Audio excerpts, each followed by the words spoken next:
what the Church of Scientology is so afraid of. This is SPTV.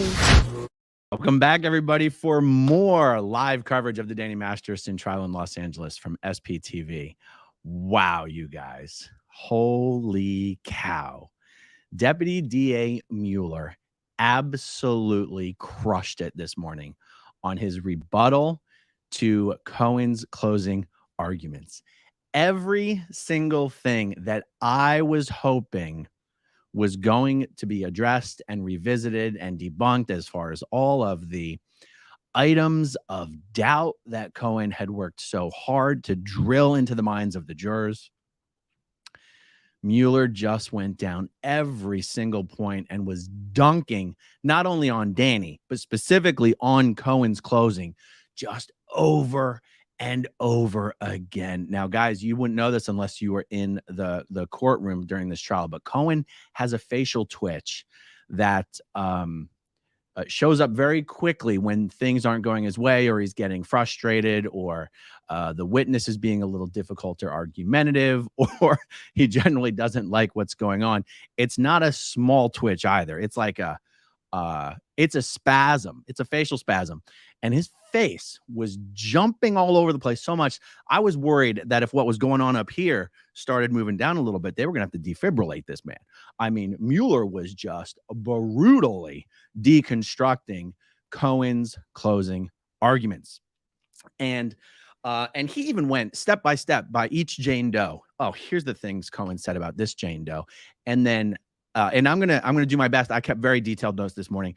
I'll actually go through the rebuttal points that Mueller made consistently. But jumping forward to the title of this video, which is Defense Demands a Retrial, as Mueller was deconstructing Cohen's closing arguments, he repeatedly hammered home the point of the drugging aspect of these attacks, and how this, and Ariel Anson did a similar thing yesterday, how these are not issues of consent. Consent is at question here. As soon as you have drugged the victim, consent is out the window. And he repeatedly hit this point about the drugging. He even particularly responded to a point Cohen made up brought up in his closing arguments, calling into question the value of the testimony that we heard from a criminologist, a toxicologist from the LAPD, and how this was in fact the first trial that toxicologist had ever testified in where there wasn't actually a toxicology test to testify about. It's pretty interesting when you think about it, because this is an extremely experienced, veteran, tenured toxicologist, and yet she is testifying in a trial. She did testify in this trial for the first time where there was actually no toxicology to testify about. And that is why her testimony was about the consistency of the victim's symptoms with various drugs. And her testimony was about how these symptoms that were experienced and were testified to were wholly inconsistent with not only the amount of alcohol the Jane Does claimed to have consumed, but even the amount of alcohol the defense was trying to make us believe they might have accidentally consumed. And he said, well, look, I just completely lost my train of thought. Okay, so I was talking about, Mueller was talking about, the toxicologist. The response to Cohen's closing about the toxicologist. Right. That he said, you don't need an expert witness to testify that the amount of alcohol consumed was wholly inconsistent with the symptoms experienced. You can just use common sense for that. You can just use common sense. There's nothing that says that once you're on a jury, common sense goes out the window and all you have to listen to is arguments and testimony. In fact, that is your job. Your job is to determine the truth and accuracy of the testimony. Your job is to determine the credibility of a witness. Your job is to determine the weight of the evidence. You don't need a toxicologist to tell you that. And he made another point that was really, really well argued. He said, if you were on the street and 4 people just came up to you, and let's just say, for the sake of argument, that actually I have this detailed in my notes. Let me pull it up real quick.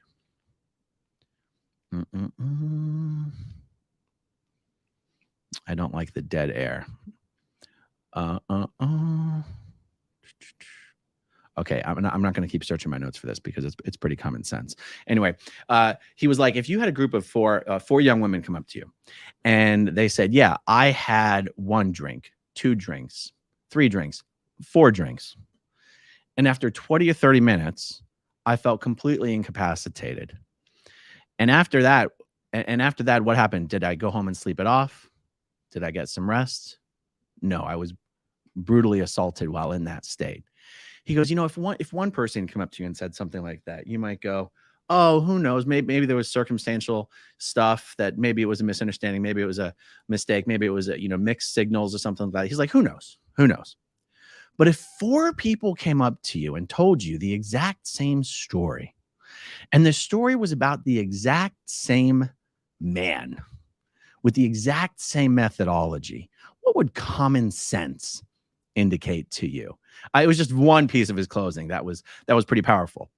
And the reason I'm even talking about the part of this rebuttal, the rebuttal portion of these closing arguments regarding drugging, is because it was a very important and consistent theme in this morning's arguments from Deputy DA Mueller, and also yesterday from Deputy DA Anson. Once Mueller had finished his entire rebuttal, and the judge had read some further instructions to the jurors, and had sworn the bailiff in as, taking control, ownership, whatever, stewardship of the jurors, and the jurors were all dismissed, Cohen asked to be heard. And he said, Mueller and Anson are engaging in reverse jury nullification. Let me pull. I actually have detailed notes on this. Let me pull it up. Okay. So Cohen says, the court is aware of the charges facing Danny Masterson. And in Anson's opening and close, she indicated that the victims were drugged and raped. And I objected, and the court overruled. And then Mueller spent virtually the entire rebuttal arguing that the Jane Does were raped, and numerous mentions of drugging and Danny doing what he wanted with them. He said drugging does not constitute forcible rape. And that's key here, because Danny Masterson is being charged with 3 counts of forcible rape. And a good portion of the closing was focusing on the drugging aspect and the consent aspect, because to any normal mind, drugging a woman and having relations without consent is rape. And that is true legally. It's just not what Danny's charged with. Danny's charged with forcible rape. And one might, listening to the closings, lose sight of that fact, unless you are a member of the jury who is operating under very specific instructions and knows exactly what Danny's charged with. Okay. So he goes, drugging does not constitute forcible rape. And the court knows that, and the state knows that. And he said, and I objected many times. And he said, what I see is this is reverse jury nullification. He goes, jury nullification can come up where the attorneys ask the jury to ignore the law and vote instead with their conscience. And the government is essentially doing that by focusing on the drugging aspect of all of this. He goes, there was nary a mention of force in the entire closing. He goes, they even referred to the La Poubelle incident. The La Poubelle is a restaurant across from the Celebrity Center.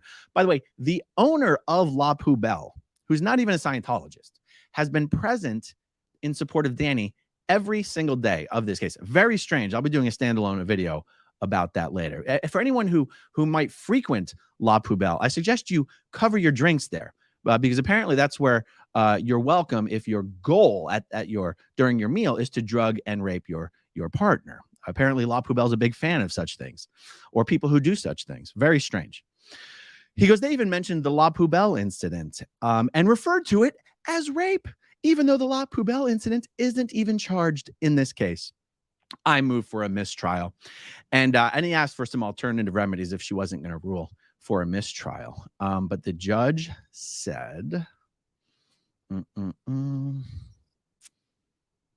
oh, first she actually just gave the people a chance to respond. And the people said, I don't agree with what Cohen has put forth. The jurors are very clear on the charges. This is not jury nullification. The jurors know the law.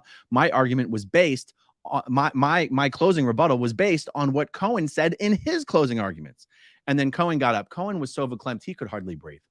He said it wasn't based on my closing at all. I went through the subject of force in my closing argument. I went through the subject with Jane Doe 3, where she didn't even, in some of her reports, she didn't even claim an act of penetration. She only claimed attempted penetration. I said that drugging is not a charge in this case in my closing argument. So to the extent that the state is responding, apparently their response to my closing argument is wink, wink, drugs aren't charged, but wink, wink, pretend that they are. He was getting really worked up. But, this was his last chance to put on a performance for his client and, earn his wage. Okay, so then the judge responded and she said, look, I issued an order in March of this year from the court that indicated the people could make the argument that the victims were drugged. And she was addressing Cohen, and she says the court just takes a different position. Cohen, you seem to be saying that it's either or. It's either a drugging a crime or it's a force crime. And the fact is one does not preclude the other. There are circumstances that relating to both that are relevant to all of the attacks. And the court admits testimony about how the victims, I got some typos here. The court admits testimony about how the victims, damn, those are pretty bad typos. So, okay, the next thing she said, whether they were drugged was relevant to their ability to perceive the events at the time and to communicate about the events after the fact. And this is especially true because the defense vigorously cross-examined the victims about their ability to recall the events. That is one of the main reasons all of the testimony and direct examination on the subject of drugging and feeling drugged and being drugged was admitted, because it was in rebuttal to the cross-examination by Cohen, essentially implying that because details were hazy or have changed over time, the victims must be lying. Okay, so then she said, she being the judge, the second being intoxicated and the circumstances surrounding it are relevant to how the intercourse occurred and whether it was according to the will. It is relevant to the use of force required to overcome. It says the act, but I feel like that's written incorrectly on my part. The ingestion of alcohol or drugs are not mutually exclusive. The intoxicated state of the victims may facilitate the use of force. Accordingly, the evidence is admissible. She denied his request for a mistrial. She denied his request to be able to rebut the rebuttal. He wanted to bring the jury back in and rebut the rebuttal. And she denied his request for new specific instructions to be given to the jury regarding the subject of the drugging. So she denied all of that. Even after all was said and done and the judge finished that hearing and sort of dismissed everybody, the defense team went over to the prosecution team and they sort of gave each other a handshake and a pat on the shoulder and a, good job. It was very professional. It's actually very, very charming. In my opinion, I was very struck by it that, when these people are doing their jobs, you could perceive them as being enemies. And yet when the job is over, they are professionals who respect each other and understand what the job requires. I thought it was great. So let's see, guys. Let me go through my actual notes, particularly the part of the notes where, I've got some highlighted stuff here. So, okay. Mueller started his closing by saying, look, Cohen wants you to believe that our case, we are the ones implying there's some he wants you to think there's some conspiracy between the victims, that they've all conspired to get on the same page. And he goes, each of these victims told other people about what happened to them long before they ever even knew each other or ever even spoke to each other. They each disclosed what happened to them long before they talked to each other. They've reported it long before they even reported it to the police. They reported it to people around them. There is no conspiracy. And then he touched very quickly on the toxicologist. The toxicologist testified to you that in each one of the hypothetical cases presented to her, the toxicologist testified blind. She doesn't actually know the details of the case.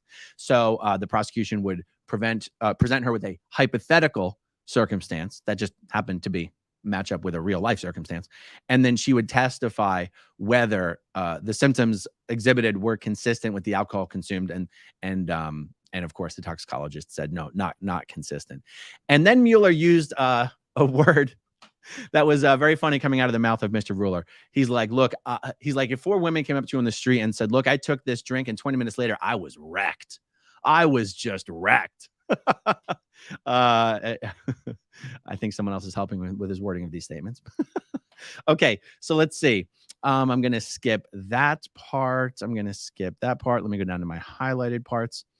So this is really interesting. So in the first closing arguments from the first trial, Cohen had this poster board regarding circumstantial evidence. He did bring that poster board out. Mueller identified this as, I think it was it rules of evidence, rule number 224 regarding circumstantial evidence. And he said, look, the rule says, if you can draw 2 or more reasonable conclusions from the circumstantial evidence, and because testimony is circumstantial evidence, and one of those reasonable conclusions points to innocence, and one of those conclusions points to guilt, then you must accept the one that points to innocence. When Mueller read the rule that way, that makes perfect sense. That's not exactly how Cohen was presenting this rule, if you ask me. He goes, however, when relying on circumstantial evidence, you must accept only reasonable conclusions and reject any that are unreasonable. He said there are not 2 reasonable conclusions to the body of evidence that has been presented. There's only one reasonable conclusion. The defendant drugged and raped each of these victims. That is the reasonable conclusion. It is not reasonable that the victims have tweaked their stories a little bit. He goes, there's no reason to tweak the stories. The stories stand on their own. Each victim had a unique story. The common elements was Danny's modus operandi of intentionally inviting a woman over, getting her a drink, putting the drugs in the drink, giving her a drink, and then raping her. He goes, all the other details of the stories are different, and each person told their stories to people around them before any of these women even knew of each other. Tweaking a little piece of the story here and tweaking a little piece of the story here isn't actually reasonable because it's irrelevant to the women's stories. Let's see. He also, he spoke a little bit more about the toxicologist. That's fine there. And this is actually something that when he said it, I was like, shit, I've been listening to all the testimony. I've been here the whole time. And somehow this didn't even occur to me. He goes, these crimes are not spur of the moment crimes. And that's where you get into, he was alluding to, if a spur of the moment crime is something like, he gave an example of like your sort of spur of the moment. Let's say you're having consensual intercourse and near the end, the woman seems to change her mind. Now it's maybe a spur of the moment poor decision for the man to be like, oh, I'm just going to ignore that she's saying no now and finish. That would be, I believe, legally rape, but also spur of the moment. He goes, none of these attacks that we're talking about here are spur of the moment. He goes, these were pre-planned. This is premeditated. He had to figure out how to get the drug. He had to figure out how to administer the drug. He had to put the drug in the drink. He had to get them to drink the drink. He had to insist that they finish the drink.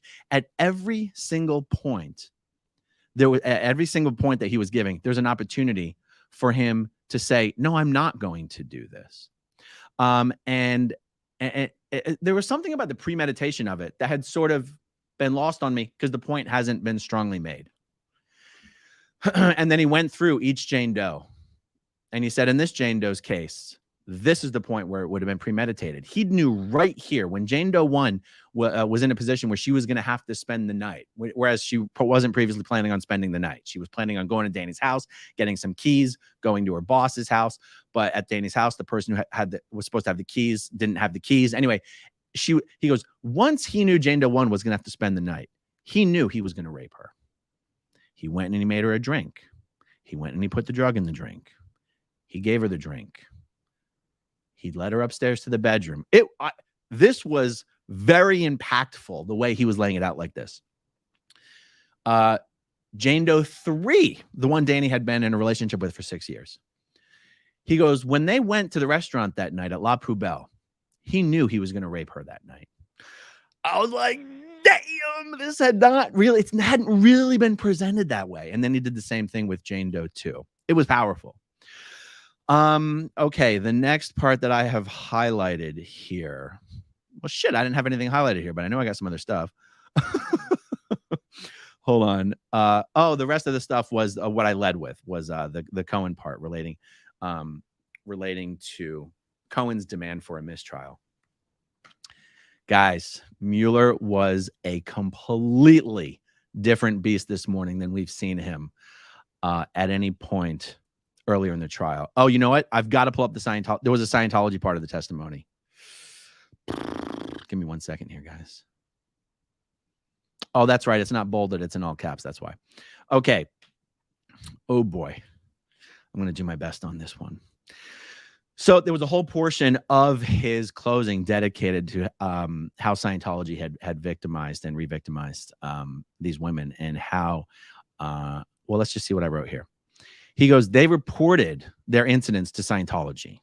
He said, to the Scientology police, to the Scientology justice system. And what happened is they were punished for it. They were given ethics programs.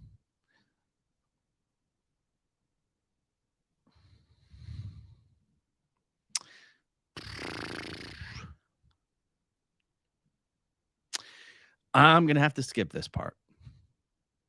Yeah.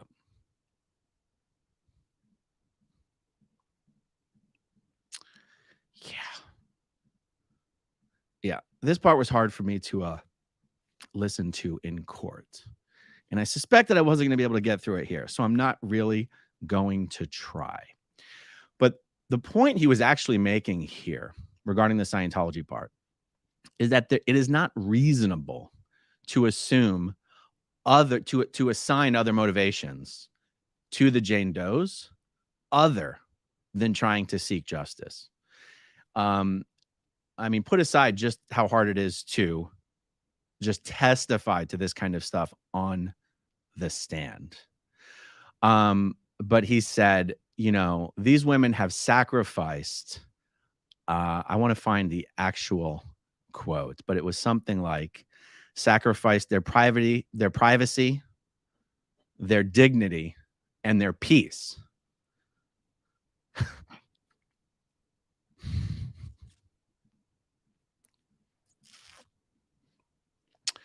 Just a second.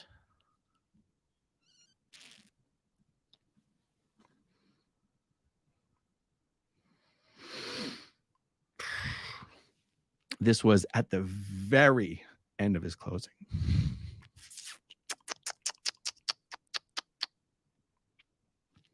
Yeah. So it was essentially putting aside all of the things that make it brutal for victims to have to testify about this stuff, even in normal circumstances. His point was basically like, in addition to all of that, they're up against a $1 billion organization retaliating against you. And nobody just signs up for that. And that for Cohen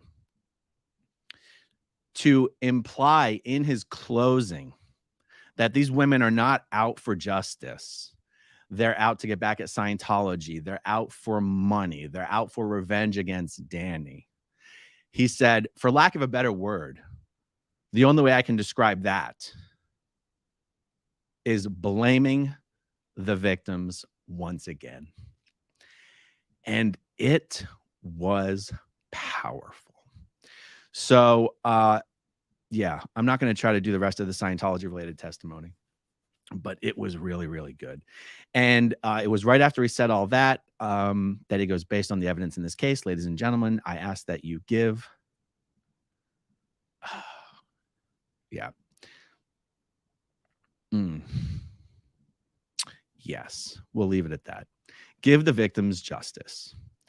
And it was frickin' great. Absolutely spectacular. So that's it. That's my review. The jury was dismissed. We're not given any expectations of time. Obviously, my understanding is that if the jury comes back with any questions, like I'm obviously not in the courtroom right now. Danny is required to stay in the courthouse. The prosecutors are not required to stay in the courthouse. Obviously, the reporters and people in the gallery are not required. I believe we get an email.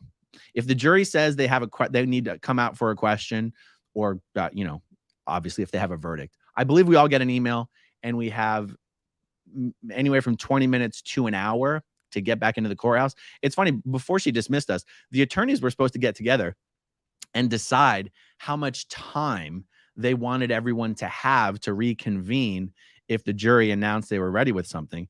And yet the judge never announced to the gallery how much time we were all going to have. We're at least going to have 20 minutes, and I'm less than 20 minutes from the courthouse, so I'm probably safe there.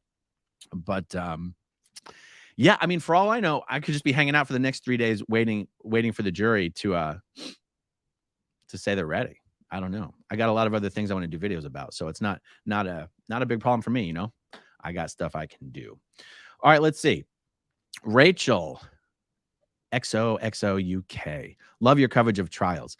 Emily D. Baker is a legal YouTuber that was a deputy LA district attorney. I would love to see a collaboration. I've actually watched a lot of Emily Baker's stuff. I love what she does and how she does it. I've actually messaged her a couple times on Twitter. I've never gotten a response, which, that's fine. I don't assume she's ignoring me. I'm assuming she gets inundated with messages. And I think, watching what Emily Baker does, I would guess that this Masterson trial is something she would actually really have liked to take on. The problem with getting the Masterson trial covered by, not only other major media platforms, but just YouTube channels, is that it's not televised. There's no cameras in the courtroom. And, Emily Baker likes to live stream trials and do commentary on it. And unfortunately, this trial doesn't lend itself to that.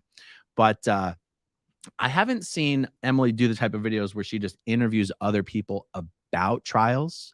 Maybe that's not something that she does. I just honestly don't know. Everything I've seen from her have been like live streams, but it would be great because she has such a huge channel and she has such a substantial knowledge base and personal history of experience in this area that I would absolutely have loved for Emily to do something on this trial. So maybe something in the future. Maybe if there's other Scientology trials that are televised, I would guess that Emily would probably cover them. Thank you for the super chat, Rachel. Hopper, Aaron, don't worry about dead air. We love you and are happy to see you, even if you aren't talking. Thank you, Hopper. I appreciate it. Dave Owens, I've thoroughly enjoyed watching this. Wow, wow, wow. Thank you, Dave Owens. Clearwater Chad, Tampa Brad made a new video. I made a video about it. Just a heads up in case you need a break. Well, thank you very much, Clearwater Chad. Janelle Super sticker. Thank you very much. Jen Nelson. Good, kind sir. Any idea when we will find out about the leak? So I actually checked the calendar, or a friend of mine checked it for me to see if it was actually scheduled on the court calendar for next week. And at least where we were looking and how we were looking, we didn't see anything. And nothing was mentioned about it today. Currently, it is my understanding that the evidentiary hearing about the leak will occur after the jury comes back with a verdict. And if that's the case, I honestly might not stay for it. We'll see. We shall see. But that's the best I got for you, Jen. Thank you. Thank you so much. Warren Rice. Assuming Masterson is found guilty, will he be taken into custody right then, or will he be free on bail until sentencing? Warren, that's a good question. I'll tell you what, it is only my assumption that he will remain out on bail until sentencing. Maybe some of you experts in the chat can chime in on it. And I'll be doing a chat later with my attorney friend, Zach Morgan, and I can ask him that question as well. Thank you, Warren. Same question. Dave Owens, will DM be jailed pending appeal if he's guilty? Well, that's I guess that's the other part, the other piece to this. Again, I kind of assume the answer would be yes, But I don't know why I'm assuming that. Maybe it's because, someone like Cosby and Weinstein, those guys were allowed to stay out on all their appeals, weren't they? Unless I'm misremembering it. I think that's probably why I think that's what's happening here. So I could be misremembering it, but that's what I got. I'll ask my attorney friend, Zach Morgan, about that. I'm not going to read some of these because I'm going to get choked up. So, okay, let's see. Can you report on Danny or Masterson family? Distress meter. Yeah, I would say the distress meter was a little higher this morning than in the past. I've mentioned this many times. It's very strange to see Danny's wife and his mother sitting there with little smiles on their face as if they're watching an entertaining show. His mom is a little bit more like that than his wife, Bijou. His mom, Carol, is literally sitting there like she's watching something entertaining. And every time I look over at her, I'm like, what is going on over there? Like, how can that be your default, your face at rest right now? Like, at least look like you're watching a drama and not a comedy. Like, remarkable. Danny looked stressed. And Danny's demeanor and his facial expression change when he doesn't have anyone in his company. Like if he's just kind of in his own space right there, sitting over at the table, and his attorney isn't there and he doesn't have someone to chit chat with, very, very somber, as you would expect, right? SG, did you notice the jurors making any expressions? I wouldn't say expressions. I would say that I saw a lot of very attentive faces and eyes and a lot of nodding during the rebuttal, and a lot of note taking. As soon as he said, "Thank you very much," that's all we have. It was like a lot of notebooks closing. So that was good to see. Kelly, thank you very much, Kelly. Destiny Salazar, sending love and strength your way. We all appreciate everything you're doing to stand up for these Jane Does. Well, thank you, Destiny. I appreciate it. Creepy B5, thank you very much. Okay. Dynamic Boston. What was the jury's reaction to that closing statement? Any emotion? Were people crying in the courtroom? Bless you, AA Ron.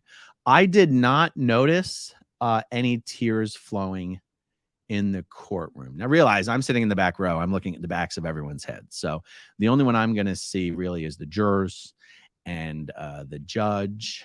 And, the attorneys tend to look around a lot.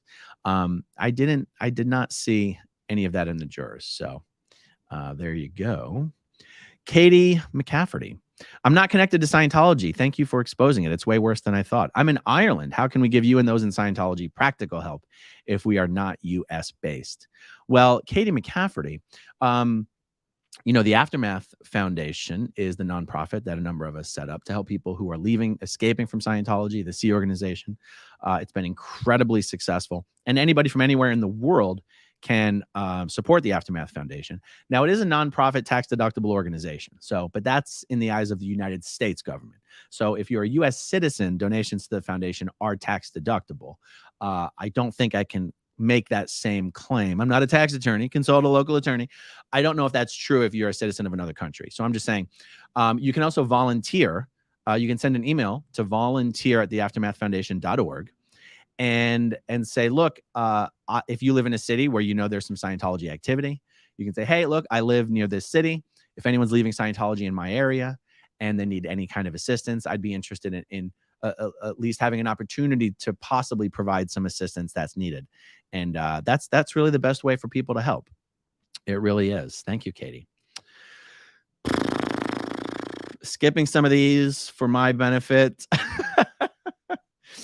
Panko. There is a formula used by courts in each state. A formula about what exactly, Panko? I'm not sure. Let's see. When was this statement made? At 12 o'clock? Oh, that was only 4 minutes ago. What were we talking about 4 minutes ago? Does it have to do with whether you can stay out pending sentencing or stay out upon appeal? I think that's what you're talking about, which would make sense. Garrett W. About the 400,000. I read that she only got 40,000. What's the skinny, as Elron would say? Okay, so you're referring to the confidential settlement that occurred between Danny Masterson and Jane Doe 1 when they were both still in Scientology. The total payment for that settlement was $400,000. Now, Jane Doe 1 on the stand made it clear she did not get $400,000, but she never actually said how much she did get. And it wasn't clear whether the reason she was saying she didn't get that much was because Danny didn't actually pay that much, or whether there was so many people involved and everyone took their appropriate cut or their respective cut. So if you read that she only got $40,000, I haven't read that because I don't recall reading any specific number that Jane Doe got. Now, what's interesting is $400,000 sounds like an awful lot of money. Jane Doe's family is quite wealthy. And Danny was relatively wealthy as well. So although it might sound cringy to say it, to these families and in Los Angeles, $400,000 is just not a lot of money.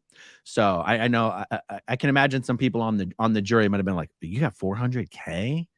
But honestly, wouldn't that tend to indicate that Danny really did do what he did? Why would Danny ever willingly give another Scientologist $400,000 to settle something he didn't do?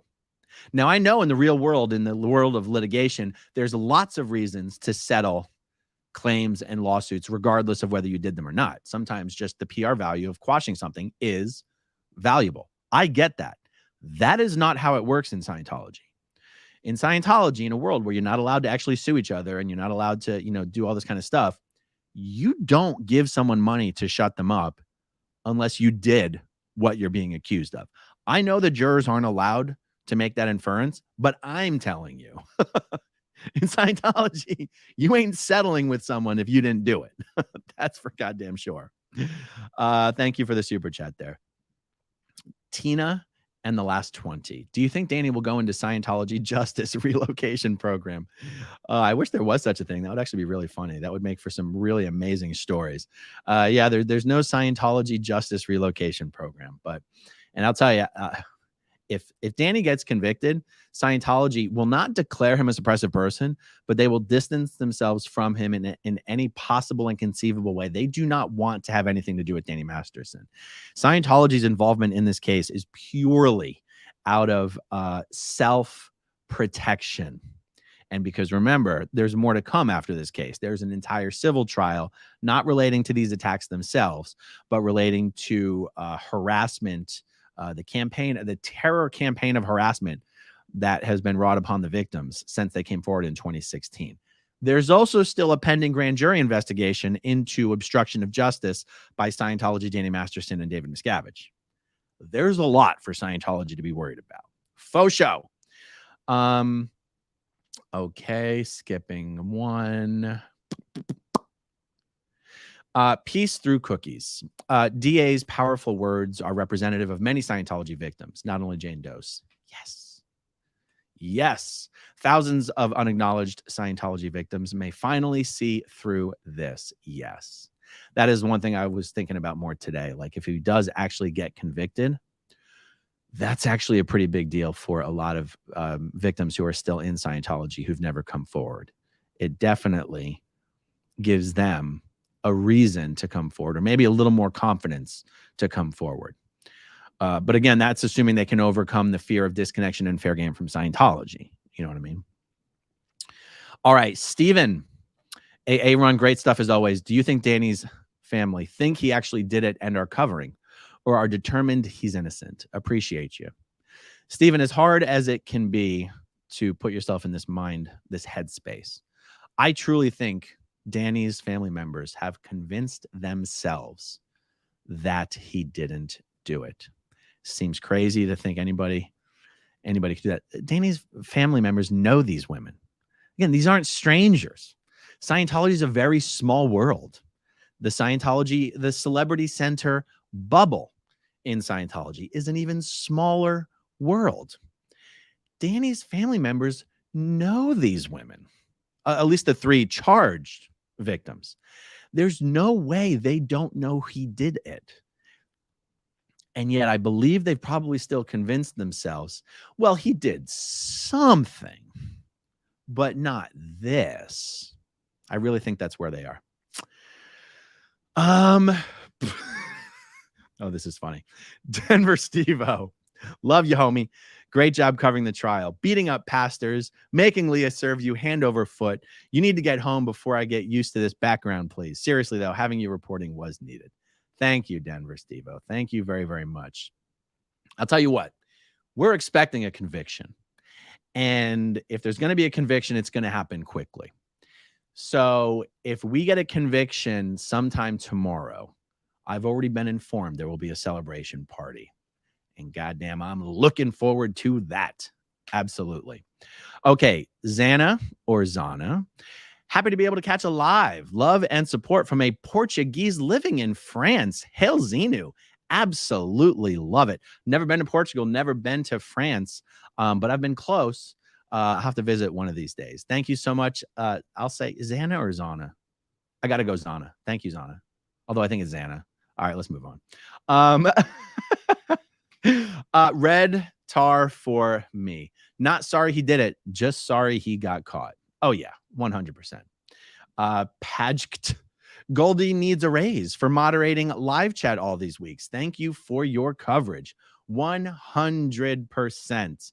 And actually, a little birdie has told me that Goldie will be getting a raise. So we'll let her know about that. Hanan Abu Hadana. Hey, Aaron, thanks for all the coverage. Just curious, are you going to continue the reaction series to the Reckless Ben videos?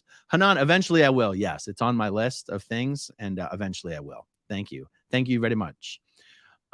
Sacred of Whizbangs. Scared of Whizbangs. Your compassion for the victims is beautiful. Thank you very much. Supreme Rula. I like that one. I like that one. SPTV Tattoo Warrior. Can you at least tell us which one you're skipping? Well, that would defeat the point of skipping it. But if what you mean is, can I say the screen names of the one that I'm skipping? Yes, I should have done that. But now it's going to be too much trouble for me to scroll back up and see the ones that I was skipping. But you know what? If you made a comment and I skipped it, then you'll know that I skipped it. No, but actually moving forward, if I'm going to skip one, I will say the screen name. I didn't think of that. Thank you, SPTV Tattoo Warrior. Jamie Lynn. Hey, Aaron, thank you for all you do. That is all. Thank you, Jamie. Thank you very, very much. Jonesy. I'm not affiliated with Scientology. You are impressive as a reporter. Maybe a new career. Well, the thing is, I would love to be able to report on non-Scientology stuff on my channel, but it seems like people have subscribed to my channel for the Scientology content. I mean, after all, it's called Growing Up in Scientology. So if I started reporting on other stuff, people would be like, what the hell are you doing? Technically, I should probably start a separate channel if I'm going to do that. I guess one simple answer. I would love to do that if I didn't think it would screw up my whole channel. But we'll see. I'll have to figure it out. But yeah, I mean, I do enjoy reporting on stuff. You know what I'm saying? I know. I guess I'm especially. I have a lot of value add if I'm reporting on stuff specifically that has to do with Scientology, because there just aren't that many people out there who are going to be able to explain the Scientology component of those things correctly. So it's like, if I'm going to start reporting on other stuff, it's probably less of a value add. But anyway, it's still something I would enjoy doing, is what I'm saying. Thank you, Jonesy. All right, Emma Hardy. Hey, Aaron. Hi from the UK. My first super chat. Always enjoy your videos. Keep up the good work. Let's hope for a guilty verdict for the Jane Does. Well, thank you so much, Emma Hardy. Thank you for joining the live stream. And I guess I should say congratulations and thank you for your first super chat. That's awesome. Okay, so Michelle Lynn. It's effed up if he gets to go home while he appeals. Yeah, it is kind of effed up. But you know what? Remember, if just because he appeals doesn't mean the appeal is going to be approved. And I guess the whole process of even getting a response back on a request for appeal can be a little time consuming. I guess it can even take months sometimes, right? I think any request for an appeal by Danny Masterson in this case is going to be denied. So I don't think we're going to see, even if he gets convicted in the appeals, I don't know. What are we talking about? At the most, a few months. That's my guess. Thank you, Michelle Lynn. Okay, Kat. Emily's email is the best way to reach her. I will send it to you. She does interviews on her podcast sometimes and is planning to cover this case later. Excellent news. Excellent news. Yeah. I guess maybe I should have looked on her channel for an email. But anyway, go ahead and shoot it to me. I'll be happy to reach out to her. It would be awesome. She could probably also interview Claire about her expert testimony and all that kind of stuff. Okay, Steven says, have you ever thought of rebranding to just Aaron Smith-Levin instead of Growing Up in Scientology? I think your name is big enough now that you can go it alone on YouTube. Steven, I've actually had that exact thought. of rebranding it Aaron Smith-Levin instead of growing up in Scientology. I mentioned it to a few people who thought it was a horrible idea, and it made me question whether it was a good idea. But like, for example, Philip DeFranco is a guy who puts out a lot of news content. His channel is Philip DeFranco. You've got all the other guys out there, whether it's, David Pakman or Ben Shapiro, or I'm trying to think of other like talking head channels. I don't know, Andrew Huberman or Chael Sonnen. Even Chael is a good example because Chael does all of his videos about, the MMA and UFC, and yet his channel is still his name. It's not like fighting for the UFC or something. So I think there's potential there. It definitely would feel like I have more freedom to put what I want on my channel if the name of the channel was just my name. So that's one of the appeals of it. So we shall see. Thank you, Stephen. Christina, mom of 8. I'm going to skip yours, but I very much appreciate it. Hopper, WTF IRS, what's up with tax exempt status for a religion that needs a rescue organization that has nonprofit standing? I know, right? Am I the stupid one here? How does that make sense? Yeah, so you have one tax exempt organization that exists that needs other tax exempt organizations to exist to help people escape from the first tax exempt organization. It really is some crazy ass shit. All right, everybody. Oh, okay. I'm trying. I want to end the video, but I'm not trying to ignore new super chats. Thanks for the great work. Does the jury have the option to convict on lesser charges, or is it rape or bust? It's forcible rape or bust. There's no lesser charges to convict on. All right, everybody. Let's stop it there. Let me figure out how to hide the comments. There we go, guys. We're in a bit of a holding pattern right now. I do have a bunch of other things to talk about, but as far as this trial goes, we're in a bit of a holding pattern. I'm going to do a video later today with my attorney friend, Zach Morgan, talking about some stuff relating to the trial. And other than that, hang in there with me. I'll do some other videos, but we're essentially waiting. Thank you, everyone, for watching. Thank you guys for all your support. Thanks to everyone who watches until the very end, and I'll talk to you soon. Okay, if you want to see my rock and roll songs, click right on this guitar. And if you want to see a different one of my videos,